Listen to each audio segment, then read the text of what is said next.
I'd like to start just way from the beginning. First and foremost, let's before we even get into the wrestling talk, because that's going to be obviously the focus. What has been your gigs away from wrestling? Because I was looking up some stuff, and I know you worked with Disney, and you have a production company. Can you guide us through your various careers, outside of wrestling first? Sure. I mean, I I originally wanted to be an animator. I've been in love with Walt and Roy Disney my entire life, and growing up in Southern California, Disneyland has always been such a focal point for the world. But when you live here, it's really ingrained in you. Um, and when I was a kid, in the mid 70s, uh, Walt was still on TV. So to me, Walt was still alive. I didn't know that he had passed in 1966. I found out when I was 9 or 10 years old at Disneyland, actually. Oh wow. But but growing up wanting to make cartoons and drawing, probably when I was pushing high school age, and computers became like the big topic of conversation in entertainment. I had never seen a computer, so uh, I stopped drawing and I stopped thinking of animation because I didn't think that they needed people to draw because they were always talking about this computers and computers and computers.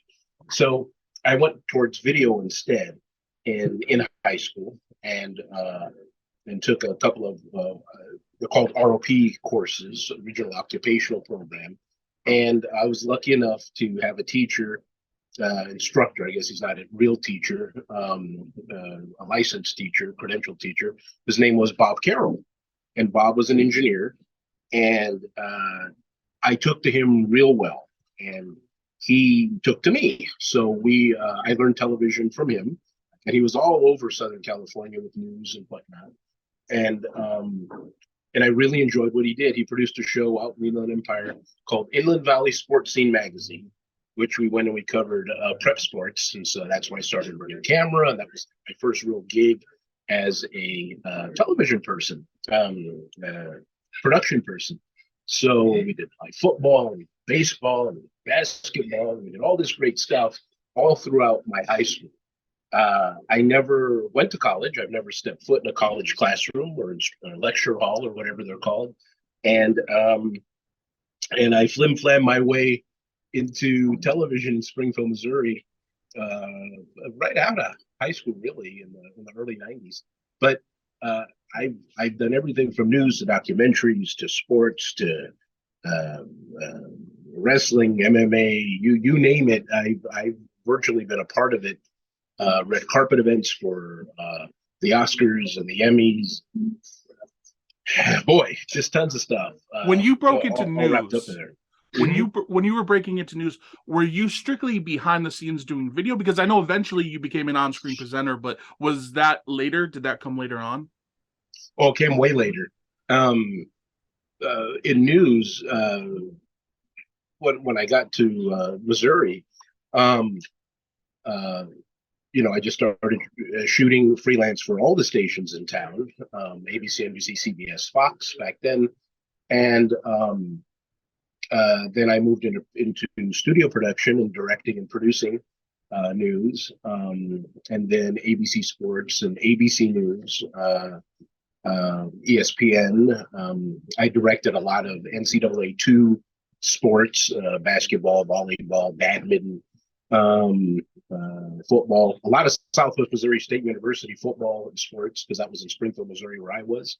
Um, and Yeah, so it just went from there. But no, being on camera didn't happen really until I came back to California and in '99, um, and started doing wrestling out here. And the only reason why I was on camera was because I was editing the video packages and stuff like UPW, Ultimate Pro Wrestling, out here, and and then I would do the voiceovers for things too, just because I was the guy editing, and it was like 2 o'clock in the morning, and someone had to do something, and then I ended up being on camera at that point.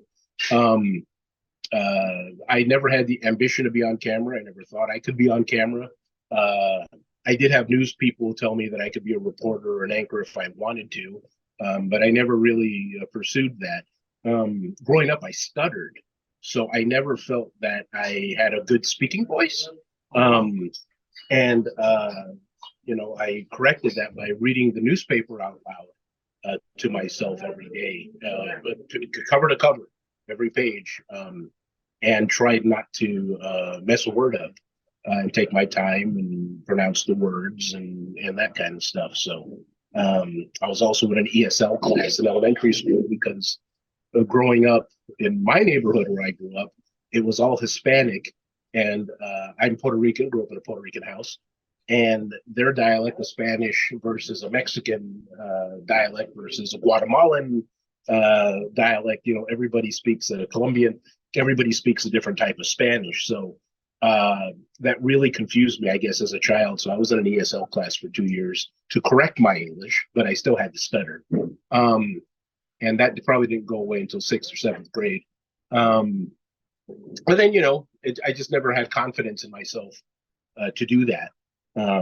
But that's how I ended up on TV and doing reports and doing stuff, mostly in wrestling. But since then, I've done news reports and, filled in for people. And I, for KDOC TV here in Los Angeles, I not only worked there, but I was also on camera as a host for them. So when they were out in the public, there's a good chance that I was the guy giving away the T-shirts or the concert tickets or, what's your favorite Seinfeld episode.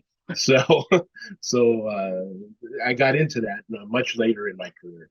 It's got to be the contest, right? Got to be. You really need you really need that cheater's koozie. But no, that's really fascinating because from my perspective, again, I've known you for a little over a decade, known about you, and you're just such a natural. So I would never have guessed that you had such a struggle, first of all, with, speaking in general, but then later on being on camera. Never would have guessed that. That's really interesting.